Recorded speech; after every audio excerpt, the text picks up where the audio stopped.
20세기의 최고의 사상가요, 미국 복음주의에 가장 큰 영향을 끼친 저술가인 C.S. 루이스가 저술한 스크루테이프의 편지는 총 31편의 편지로 구성된 사탄의 편지입니다. 내용은 스크루테이프라는 고위 악마가 자신의 사촌인 웜우드라는 하급 악마에게 어떻게 하면 인간을 유혹하고 어떻게 하면 인간을 넘어뜨리게 할 수 있는지에 대한 비법을 전수해주는 내용을 담고 있습니다. 그중 한 문장을 여러분에게 이 시간 말씀드리고자 합니다. 내용은 다음과 같습니다. 제가 읽겠습니다.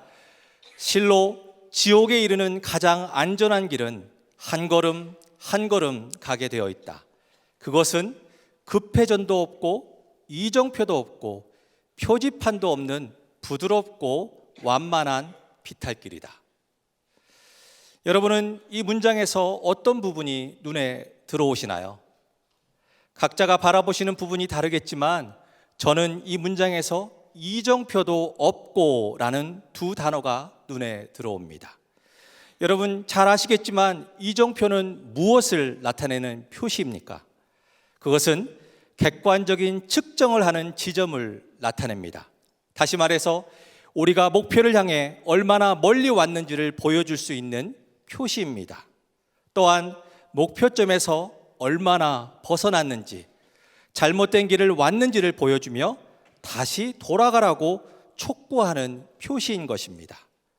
혹시 내가 길을 가고 있는지, 잘 가고 있는지, 그렇지 않은지 잘 모르겠다고 하시는 분을 위해서 미국의 저명한 목회자인 찰스 스윈돌 목사님은 이렇게 제안을 하셨습니다. 그것은 지금 있는 자리에서 멈춰서서 뒤를 되돌아보며 왜 처음에 이 여정이 시작되었는지를 떠올리면 됩니다. 그리고 여정의 본래 목적을 기억하고 다시 입으로 선언하며 이렇게 질문하십시오. 변함없이 그것을 나의 목표로 삼고 있는가? 정확히 나는 그 표적을 향해 가고 있는가? 라고 제안을 했습니다. 오늘 우리가 살펴본 레위기는 성도가 살아가야 하는 여정에 대해서 정확한 목표를 제시하는 말씀을 기록하고 있습니다. 특별히 본문 말씀은 주로 제사장들에게 주는 지침의 말씀입니다. 여러 지침의 내용이 있겠지만 그중 번제에 대한 제사장들의 특정한 임무가 무엇인지를 밝히고 있습니다. 본문에는 번제에 대한 제사장의 두 가지 중요한 임무가 기록되어 있습니다. 그 첫 번째 임무는 번제의 불은 번제단 위에서 꺼지지 않아야 한다는 것입니다. 뭐라고요? 번제의 불은 번제단 위에서 꺼지지 않아야 한다는 것입니다. 9절 말씀, 우리가 읽었던 9절 말씀 함께 읽으면 좋겠습니다. 다시 한번 읽도록 하겠습니다. 시작. 아론과 그의 자손에게 명령하여 이르라. 번제의 규례는 이러하니라. 번제물은 아침까지 제단 위에 있는 석쇠 위에 두고 제단의 불이 그 위에서 꺼지지 않게 할 것이요. 아멘. 번제를 드리기 위해서 집에서 기르는 흠없는 수컷이나 소나 흠없는 수컷으로 소나 양 그리고 염소 등을 제물로 선택하여 회막문으로 나아갔습니다. 그리고 예배자가 그 제물의 머리에 손을 얹고 안수했습니다. 소는 회막문 번제단 앞에서, 양이나 염소는 번제단 북편 밑받침에서 예배자가 잡았습니다. 제사장은 그 제물의 피를 제단을 돌면서 사방에 뿌렸습니다. 예배자는 그 제물의 가죽을 벗기고 머리를 잘라내고 조각을 냈습니다. 제사장이 그 조각난 제물을 번제단 불 위에 올리고 예배자는 그 제물의 내장과 정강이를 물로 씻었습니다. 그리고 제사장이 그 전부를 불 위에 올리고 태우고 연기를 피워 올라가게 했습니다. 이렇게 이스라엘 백성은 번제를 아침과 저녁, 하루의 아침과 저녁 2회에 걸쳐서 드려졌습니다. 그렇습니다.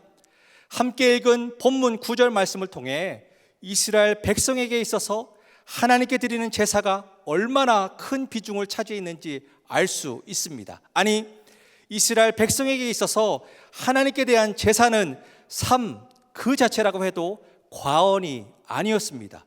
왜냐하면 구약 시대에는 제사를 통해 하나님께서 이스라엘 백성들을 만나시고 그 뜻을 말씀하시고 은혜를 베푸셨기 때문인 것입니다. 두 번째로 제사장의 중요한 임무는 이것입니다.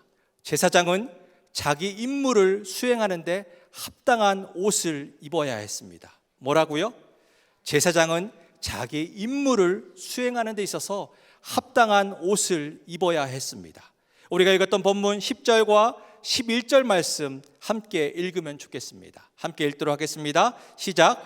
제사장은 세마포 긴 옷을 입고 세마포 속바지로 하체를 가리고 제단 위에서 불태운 번제의 재를 가져다가 제단 곁에 두고 그 옷을 벗고 다른 옷을 입고 그 재를 진영 바깥 정결한 곳으로 가져갈 것이요. 아멘.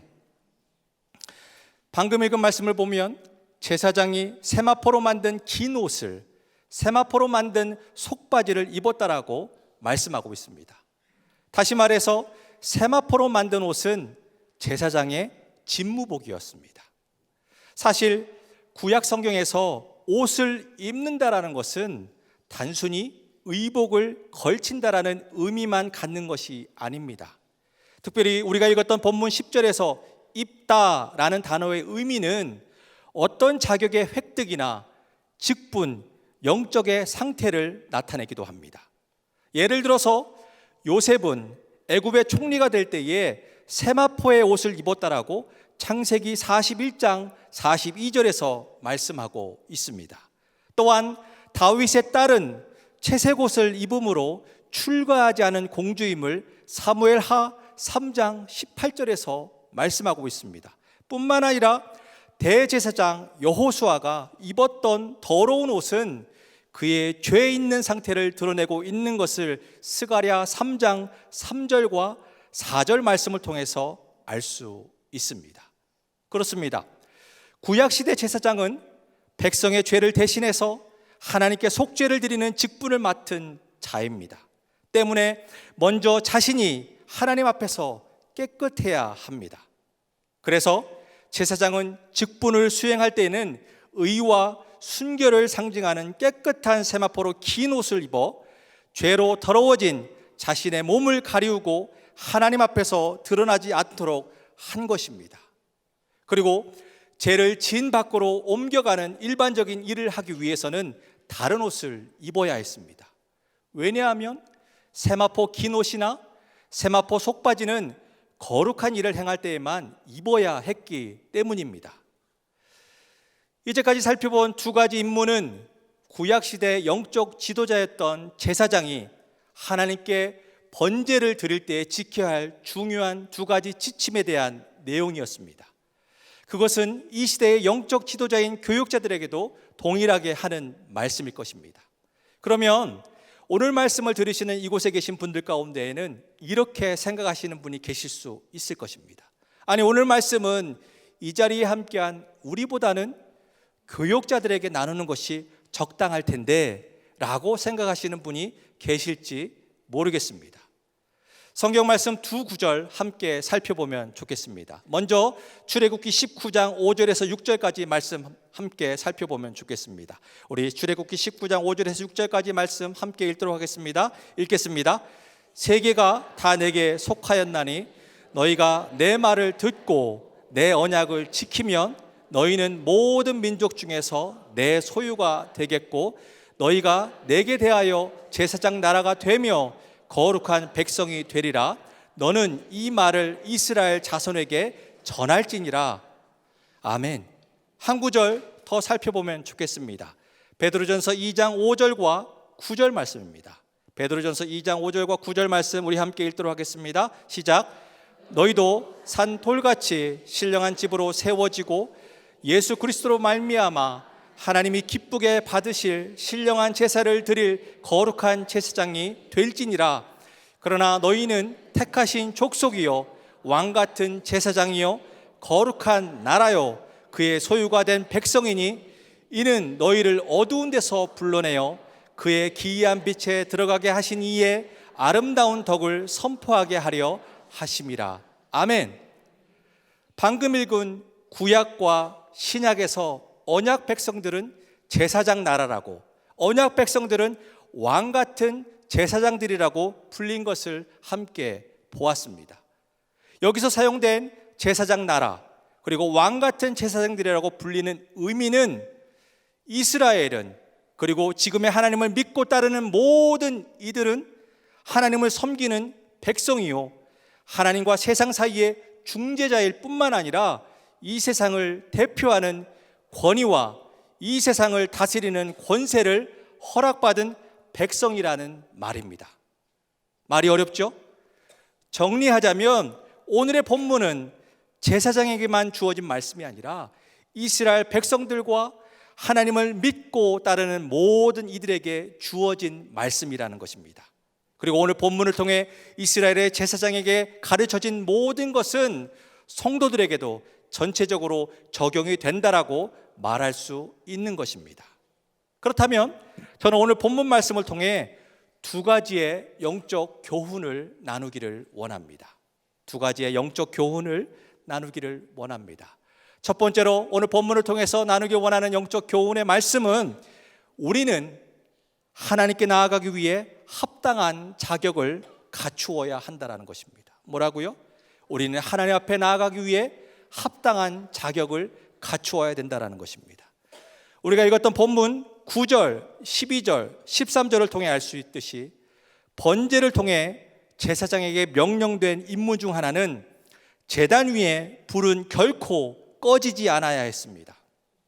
그래서 매일 아침 저녁으로 드리는 번제물을 통해 레위기 1장 9절 하반절에서 말씀하는 향기로운 냄새가 끊임없이 여호와께 올라갈 수 있도록 요구되었습니다. 그렇다면 제물을 태워서 올라가는 연기가 여호와께 향기로운 냄새라는 말씀은 무슨 의미일까요? 아니, 실제로 가축을 태워서 연기를 피우는 것이 하나님께 향기로운 냄새가 될 수 있을까요?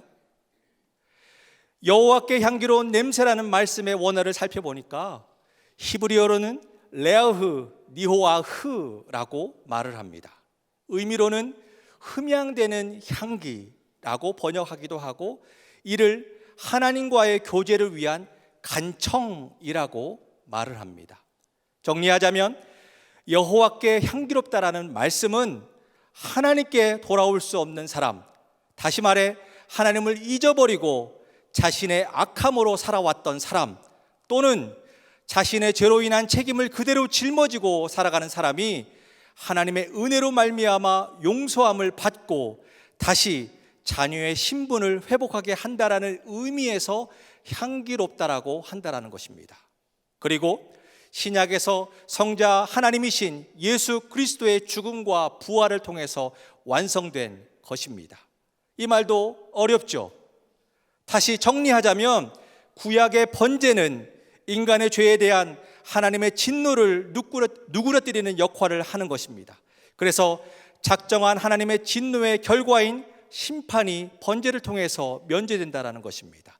또한 신약의 번제는 자신의 죄 때문에 하나님의 진노의 불길을 받아서 영원한 지옥불에서 고통을 당해야 할 성도들을 대신하여서 완전히 태워지고 완전히 고난당하고 지옥 형벌을 받으신 하나님의 독생자이신 예수 그리스도의 사역을 진실함으로 감사함으로 받아들이는 것입니다. 그리고 하나님의 자녀라는 칭함을 받게 되는 것입니다. 그렇습니다. 하나님의 자녀로 칭함받는 것은 하나님께 나아가기 위한 합당한 자격을 갖춘 거라는 말씀인 것입니다. 두 번째로 오늘 본문 말씀을 통해서 나누길 원하는 교훈의 말씀은 우리는 하나님께 나아가기 위해 우리의 삶 가운데에 거룩함을 드러내야 된다는 것입니다. 뭐라고요? 우리는 하나님께 나아가기 위해 우리의 삶 가운데에서 거룩함을 드러내야 된다는 것입니다. 우리가 읽었던 본문 11절에 보면 제사장이 번제단에 있는 재를 버리러 진 바깥으로 갈 때에는 제사 드릴 때 입던 세마포 옷을 벗고 평상복으로 갈아입도록 하였습니다. 이는 제사 지낼 때에 입는 거룩한 옷인 세마포가 더러워지는 것을 방지하기 위한 것이었습니다. 이처럼 제사장도 하는 일에 따라서는 다른 옷을 입기도 하였습니다. 그러나 비록 세마포를 벗고 평상복을 입는다 해도 제사장의 신분이 변하는 것은 아니었습니다. 따라서 제사장은 세마포가 아니라 평상복을 입고 있어도 항상 자신이 제사장이라는 사실을 잊지 말아야 했습니다. 그리고 자신의 신분에 부끄럽지 않게 행동해야 했습니다. 다시 말해서 삶에서 거룩함이라는 실제를 드러내 보여야 했습니다. 이스라엘 제사장들은 여호와 앞에 서기보다 여호와 앞에 설 때마다 여호와 앞에 서기 위해 뭔가 다르다라는 의미를 부여하는 옷을 입었습니다. 따라서 신약의 사역자들과 왕 같은 제사장들인 모든 성도들도 여호와 앞에 서기 위해서는 어떻게 행해야 될까요? 뭔가 다름을 하나님 앞에서 보여줘야 된다는 것입니다. 세상 가운데서 보여줘야 된다는 것입니다. 다시 말해서 세상의 더러움으로부터 구별되어 예수 그리스도를 통한 하나님과의 교제의 삶을 살아갈 것을 주께서 원하신다는 것입니다. 그리고 이러한 삶은 하나님의 구원받은 주의 백성들에서 구원받은 주의 백성들에게 이 땅에서 허락된 성화의 삶이라고 말할 수 있는 것입니다. 그렇습니다. 이 땅에서 살아가는 동안 저와 여러분에게 주어진 여정이 성화의 삶으로 나아가기 위해서는 삶에서 뭘 드러내야 된다라고요? 거룩한 모습을 드러내야 된다라고 성경은 교훈하고 있는 것입니다. 여러분, 말씀을 정리하고자 합니다. 여호와께서는 제단에서 불로 태워 하나님께 올려드려지는 번제가 거룩한 순서에 따라 합당하게 옷을 입은 제사장들에 의해서 매일 아침 저녁으로 드려질 수 있게 유지할 것을 제사장들에게 명령하셨습니다. 이것이 주는 의미는 무엇일까요? 이것이 주는 의미는 하나님이 피조물인 인간들과 늘 함께 교제하기를 원하신다는 것입니다. 이것이 주는 의미는 피조물인 인간이 하나님 앞에 늘 나오기를 주님은 원하신다라는 말씀의 의미인 것입니다. 사랑하는 지구촌 교회 성도 여러분, 그렇다면 우리는 어떻게 살아가는 것이 하나님께 나아가는 길일까요? 그것은 성령의 충만함으로 어린 양 되신 예수 그리스도를 따라가는 삶 가운데 거하는 것입니다. 사랑하는 지구촌 교회 성도 여러분, 어떻게 살아가는 것이 하나님께 나아가는 것일까요? 그것은 우리 안에 갖고 있는 죄악의 모습을 벗어버리고 하나님이 우리에게 주신 비전을 바라보면서 나아가는 삶 가운데 거하는 것입니다. 사랑하는 지구촌 교회 성도 여러분, 어떻게 살아가는 것이 하나님 앞에 나아가는 길일까요? 그것은 우리가 어디 있든지 우리가 누구인지를 잊지 말고 거룩한 백성의 모습을 교회 안에서뿐만 아니라 우리가 살아가는 세상 가운데서도 드러내며 증거하는 삶을 살아가는 것이 하나님 앞에 나아가는 길인 것입니다. 그렇습니다. 이런 하나님께 나아가는 믿음의 여정이 우리의 발걸음이 된다면 이제까지 달려온 그 길 가운데에 저와 여러분이 경험한 것처럼 2024년 올 한 해 오늘 이후 여러분과 저의 삶의 모습 가운데에 늘 주님과 교제하는 기쁨을 누리실 수 있을 것입니다. 이러한 귀한 은혜가 앞으로 여러분이 걸어가는 발걸음 가운데에 충만하시기를 주님의 이름으로 축원드립니다.